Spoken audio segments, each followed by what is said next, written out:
أعوذ بالله من الشيطان الرجيم. ساری دنیا حسین حسین کرے، ساری دنیا حسین حسین کرے، ساری دنیا حسین حسین کرے، ہزاروں ذکر مولا حسین کرے، ساری دنیا حسین حسین کرے، ساری دنیا حسین حسین.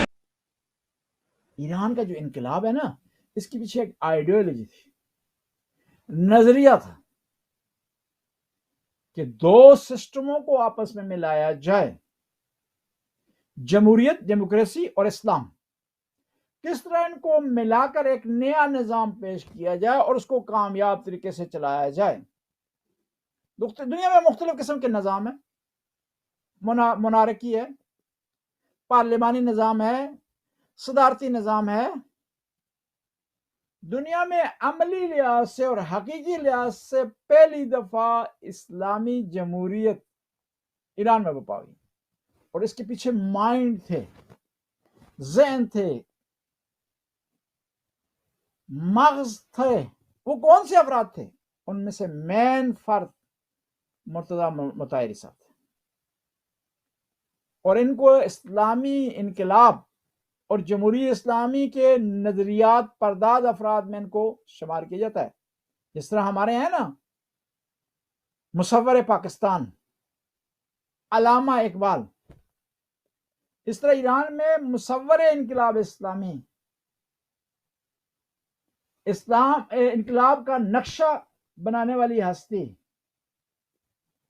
اور اس نقشے کو عملی طریقے سے آگے چلانے والی ہستی خود امام خمینی تھی. لیکن ان کے ساتھ ایسے افراد تھے کہ جنہوں نے نظریات پیش کیے، آئیڈیالوجی پیش کی، اور جمہوری اسلامی کے جواز کو عقلی لحاظ سے بھی پیش کیا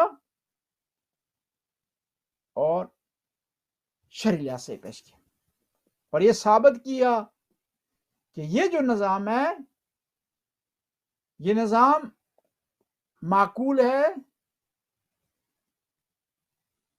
نظریہ رکھتا ہے، آئیڈیالوجی اس میں پائی جاتی ہے، اور اس کی مضبوط بنیادیں ہیں. اسی وجہ سے اتنا عرصہ گزرنے کے باوجود، اتنی سختیوں کے باوجود، اتنی سینکشنز کے باوجود، اتنے پروپیگنڈے کے باوجود، خدا کے حکم سے یہ نظام چل رہا ہے، کیونکہ اس کے پیچھے نظریہ، آئیڈیالوجی پائی جاتی ہے. ورنہ دوسرے ممالک میں بعض لوگوں نے اسلام کے نام پر حکومتیں قائم کی ہیں، لیکن عرصہ دراز تک وہ آئین اپنا نہیں لکھ سکے. ان کا اگر آئین لکھا بھی ہے، دوسرے کسی ملک کے کسی ایجنسی نے آ کر ان کے لیے آئین لکھا ہے. لیکن انقلاب نے ہر چیز عقل پر تولی اور اس کو آگے بڑھایا. مرتضی مطہری کی ولادت ہوئی ہے 12 جمادی الاول کو 1338 ہجری قمری کو، مشہد کے قریب فریمان ایک جگہ ہے، وہاں سے ان کا تعلق ہے، جو تقریباً مشہد سے 75 کلومیٹر کے فاصلے پر ہے. اور آپ ایک مذہبی گھرانے میں اور علماء کے گھرانے میں آپ کی پیدائش ہوئی ہے. اور جو ہمارے شیعہ ہیں ہزارہ ایران کے، اسی فیملی سے، اسی قبیلے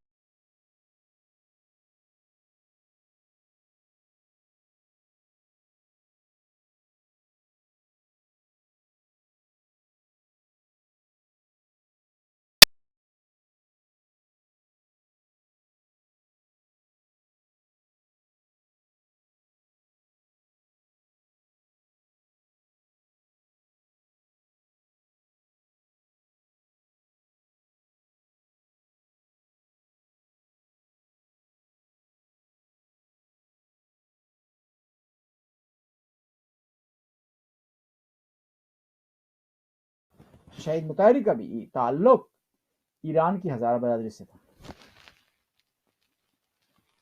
آپ نے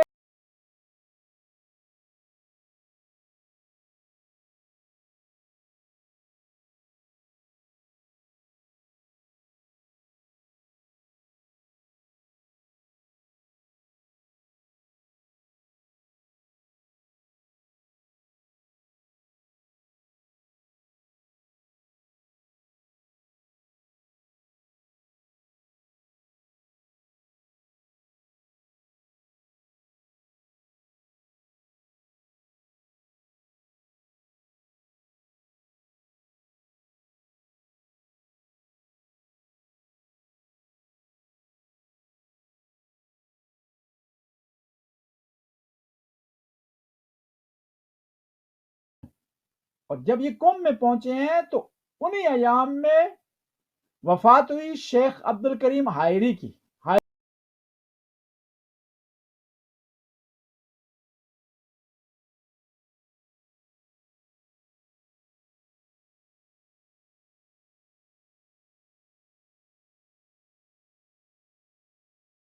تھے سید محمد تقی خانساری تھے، یہ اس وقت حوزے کا انچارج تھے.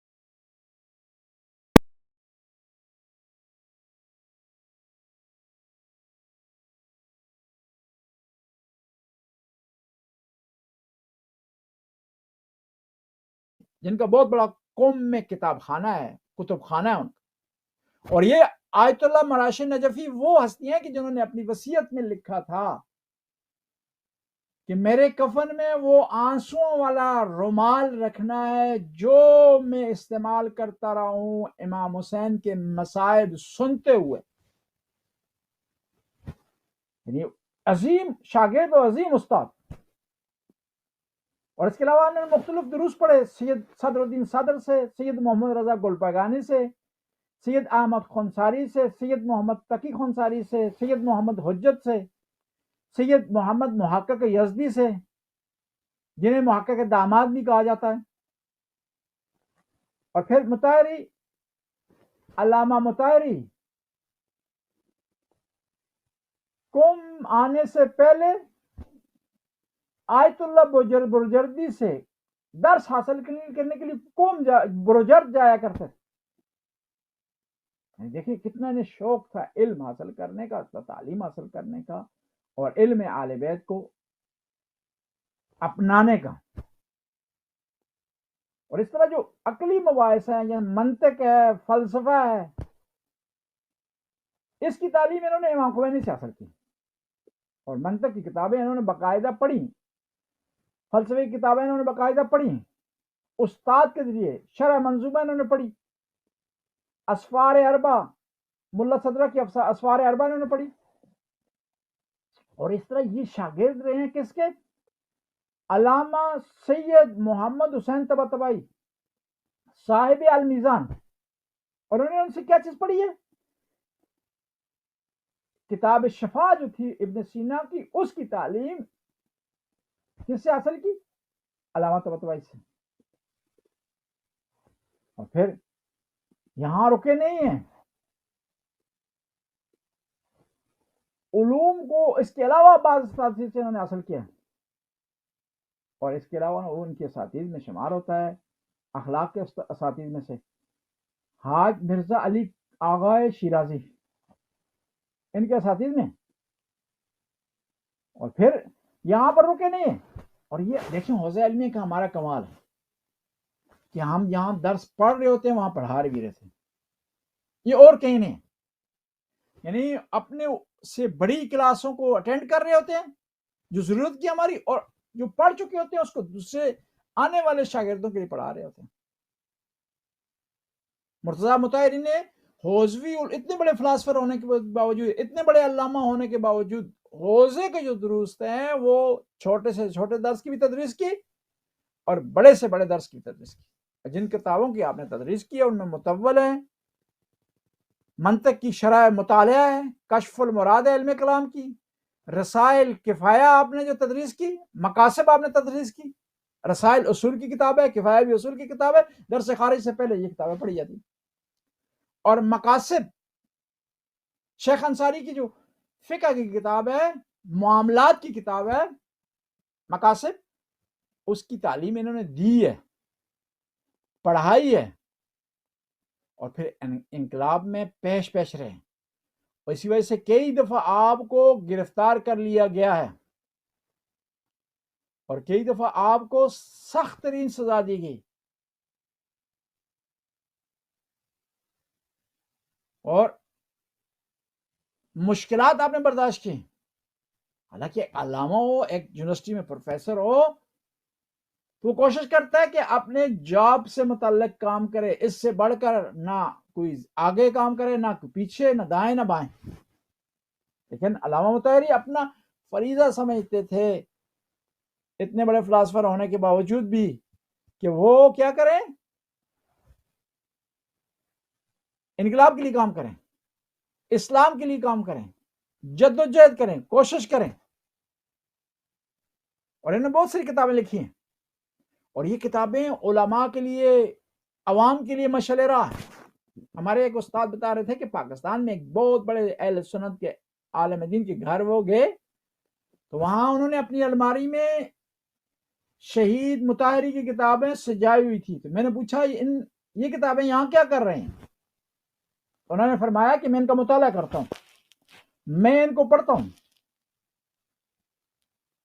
معاصرین میں سے جو درخشاں ستارے ہیں مذہب تشیع کے, جنہوں نے اسلام کے لیے, معاشرے کے لیے, مذہب حقہ کے لیے کام کیا, ان میں سے شہید مطہری. انہوں نے کتابیں لکھی. آئینہ جام کتاب ہے, اخلاق جنسی در اسلام و غرب. یہ جنسی معاملات سے متعلق اسلام کا نظریہ, اس کو بیان کیا, جو جنسی ویلیوز ہیں اسلام کے, ان کو انہوں نے بیان کیا. آزادی معنوی, اسلام و مقتضیات زمان, انہوں نے کتاب لکھی. آشنائی بعلوم اسلامی, کہ انہوں نے کتاب لکھی ہے جو 3 جلدوں میں ہے, جس میں منطق ہے, فلسفہ ہے, عرفان ہے, حکمت عملی ہے, اصول فقہ ہے اور فقہ ہے. کتاب ایک اور لکھی ہے 11 جلدوں پہ, آشنائی با قرآن. اور پھر انہوں نے ترجمہ کی ہے اور شرح لکھی ہے اصول فلسفہ پر. اور اس کتاب کا نام ہے, جو کتاب تھی علامہ طباطبائی کی, اصول فلسفہ اور روش ریالسم. اس پر انہوں نے تبصرہ لکھا ہے, اس کو شرح لکھی ہے کمنٹری کی. امامت اور راہبری, انہوں نے کتاب لکھی ہے. امدادائے غیبی در زندگی بشر, فارسی میں ان کی کتاب. اور الحمدللہ ان میں اکثر کتابیں اردو میں ترجمہ ہو چکی ہیں. انسان کامل, انسان اور ایمان. اس کے علاوہ پیغمبر امی کتاب لکھی ہے انہوں نے. توحید سے متعلق کتاب لکھی ہے. ایک کتاب ہے حق و باطل کی پہچان سے متعلق کتاب لکھی ہے. حماسہ حسینی ان کی بڑی بہترین کتاب ہے, کربلا پر تبصرہ ہے, اور بڑی عمدہ کتاب ہے, اور بڑی رہنما ہو سکتی ہے علماء کے لیے, فضلاء کے لیے, مقررین کے لیے, خطباء کے لیے. خاتمیت سے متعلق کتاب لکھی ہے انہوں نے. خاتمیت اور ختم نبوت 2 کتابیں مختلف ہیں. یعنی انہوں نے بہترین طریقے سے ثابت کیا اس میں کہ یہ جو نظریہ ہے امامت کا شیعہ کا پیغمبر کے بعد, یہ نظریہ خاتمیت کی تضمین کرتا ہے, اور خاتمیت پر مور لگاتا ہے, اس کو اٹیسٹ کرتا ہے. کیونکہ بعض لوگوں نے خدشہ پیش کیا نا کہ یہ جو نظریہ ہے شیعوں کا کہ پیغمبر گرامی, شیعوں کا نہیں بلکہ خدا کا بھیجا ہوا نظریہ ہے, بلکہ قرآن سے لیا ہوا نظریہ ہے, سنت سے لیا ہوا نظریہ ہے.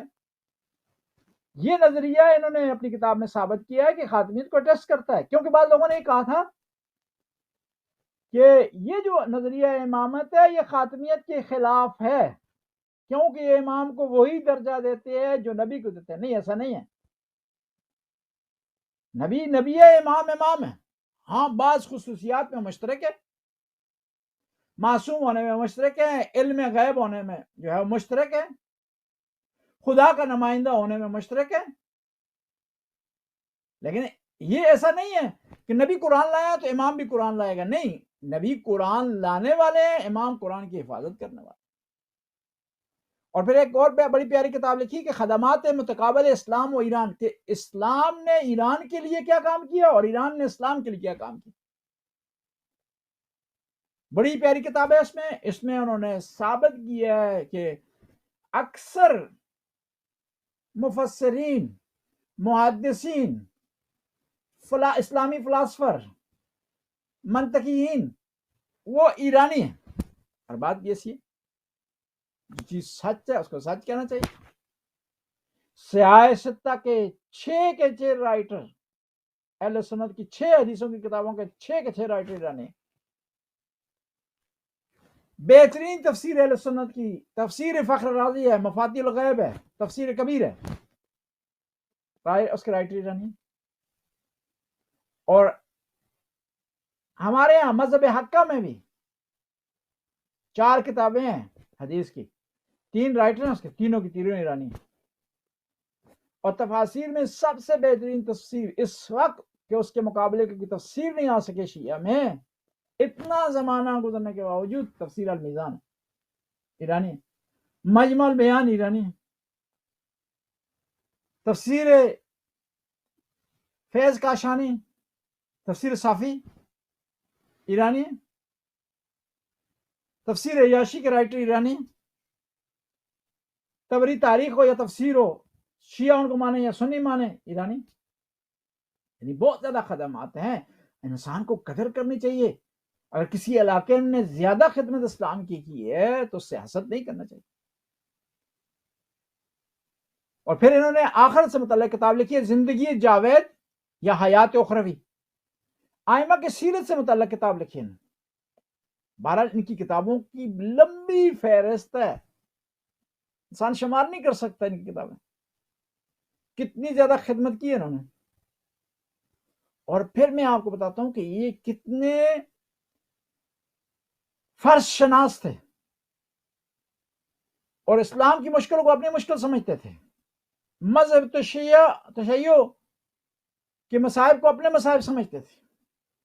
اتنے بڑے علامہ تھے. اور یہاں میں بتاتا چلو کہ جو علامہ ہوتا ہے نا، پاکستان کی اصطلاح میں بات نہیں کر رہے ہیں، انڈیا کی اصطلاح میں بات نہیں کر رہے، علمی محافل کی اصطلاح اور ایران اور نجف کی اصطلاح میں علامہ اسے کہا جاتا ہے کہ جو مجتہد سے اوپر ہو، فقیہ سے اوپر ہو. کیونکہ فقیہ صرف ایک علم کا ماہر ہوتا ہے، فقہ کا ماہر ہوتا ہے.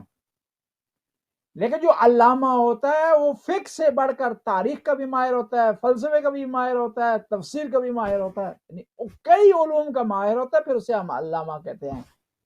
بس علامہ طباطبائی ہے، علامہ ہلی، علامہ مطہری، یہ لوگ علامہ. ہمارے پاکستان میں اصطلاح مختلف ہے، اس کا ایک اپنا معنی ہے علامہ کا. وہاں پر جو اچھی خطابت کر لے اسے علامہ کہا جاتا ہے، علم سے کوئی سروکار نہیں ہوتا وہاں پر. تو میں یہاں بتانا چاہتا تھا کہ انقلاب سے پہلے ریڈیو تہران پر ایک داستان کا سلسلہ شروع ہوا، اور اس دن داستانیں اچھی بھی تھی، کمزور بھی تھی، جھوٹ پر بھی مبنی تھی، خیالات پر مبنی تھی. تو وہاں علامہ مطہری نے اپنا فرض سمجھا، اپنی ذمہ داری سمجھی کہ کوئی مستند کتاب جو ہے داستانوں پر لکھی جائے. آپ نے داستان راستان لکھی. حالانکہ ایک بہت بڑا علامہ، اتنا بڑا فیلسوف، اتنا بڑا مفسر، اتنی کتابوں کا رائٹر، اس کے لیے کمزوری سمجھ جاتی ہے کہ وہ کہانی لکھے، کیونکہ داستان نویس نہیں ہے وہ. لیکن علامہ مطہری نے ایسا کیا کیونکہ ان کے یہاں یہ نہیں ہے کہ مقام حاصل کرنا ہے، مقام کو بڑھانا ہے یا گرانا ہے. جو صحیح عالم دین ہوتے ہیں، علماء حق کا ہوتے ہیں، وہ یہ دیکھتے ہیں کہ ذمہ داری کیا ہے. وہ کام کو نہیں دیکھتے، اپنی ذمہ داری کو دیکھتے ہیں کہ ہماری اس وقت ذمہ داری کیا ہے. اور تاریخ میں ایسے کئی علماء گزرے ہیں جو بعض اوقات اپنے مقام سے نیچے آ کر کے مذہب کی خدمت کرتے تھے. دیکھیں شیخ عباس قمی، ان کی احادیث کی کتابیں، ایک محدث شمار ہوتے ہیں، لیکن انہوں نے مفاتیح الجنان لکھی ہے، دعاؤں کی کتابیں، دعاؤں کی کتاب. اور پھر ایک خلوص کی وجہ سے خدا نے اتنی برکت دی اس کتاب میں کہ ہر مومن کے گھر میں جہاں قرآن ہے وہاں مفاتیح الجنان ہے. جہاں دعائے کمیل پڑھی جاتی ہے وہاں جب کتاب کھولتا ہے شروع میں ان کا نام لکھا ہوا. جہاں دعائے ابو حمزہ سمالی پڑھی جاتی ہے وہاں ان کا نام لکھا ہوا. جہاں جوشن کبیر پڑھی جاتی ہے وہاں ان کا نام لکھا ہوا. نہیں یہ دیکھیں خلوص انسان رکھتا ہو، اہل بیت کے راستے میں خالص ہو، اور اس خلوص کی بنیاد پہ انسان کو اپنے آپ کو انکساری سے کام لے، نیچے آ جائے، تو اہل بیت کے توسل سے خدا اسے اوپر اٹھا لیتا۔ آغا شیخ بزرگ تیرانی ایران کے بہت بڑے عالم دین، مسلم مجتہد تھے، فقیہ تھے، زمانے میں ایک نام تھا۔ انہوں نے پتا کیا کون سی کتاب لکھی؟ الذریعہ الی تصانیف الشیعہ۔ کیوں لکھی؟ حالانکہ یہ فہرست نویسی ہے، کتابوں کے نام ہیں اس میں، ایک مجتہد کا مقام بہت بالا و برتر ہوتا ہے اس سے کہ وہ آئے فہرست لکھے، کتابوں کی لسٹ بنا دے۔ کیوں لکھی؟ کہ ایک آدمی نجف میں آیا، اس نے آ کر کہا کہ شیعہ مذہب میں کوئی کتاب نہیں ہے، کوئی اثر نہیں ہے، کوئی ورک نہیں ہے، کوئی ورک نہیں ہے۔ تو انہوں نے مقابلے میں ایک کتاب لکھی الذریعہ الی تصانیف الشیعہ، یہ بتانے کے لیے کہ شیعہ کے ہاں ورک، شیعہ کے ہاں کتابیں اہل سنت سے زیادہ ہیں۔ اہل سنت کے ہاں آثار ہیں، لیکن شیعہ کے ہاں اکثر آثار ہیں، اور اہل سنت کی جو مین کتابیں ہیں ان میں اگر شیعہ راوی کو کوٹ نہ کیا جائے، اس سے حدیث نہ لیا جائے، تو ایک اہل سنت کا بہت زیادہ حصہ احادیث کا وہ کم ہو جائے گا۔ بس علامہ مطہری ان شخصیات میں سے تھے کہ جنہوں نے اپنے مقام اور منزلت کو نہیں دیکھا، اپنے جاہ و جلال کو نہیں دیکھا، کیا ذمہ داری کیا سمجھی ہے۔ بعض کو ہوتا ہے نا، بعض کسی جو عالم دین سے کہا جاتا ہے کہ آپ مثلا بچوں کو پڑھائیں،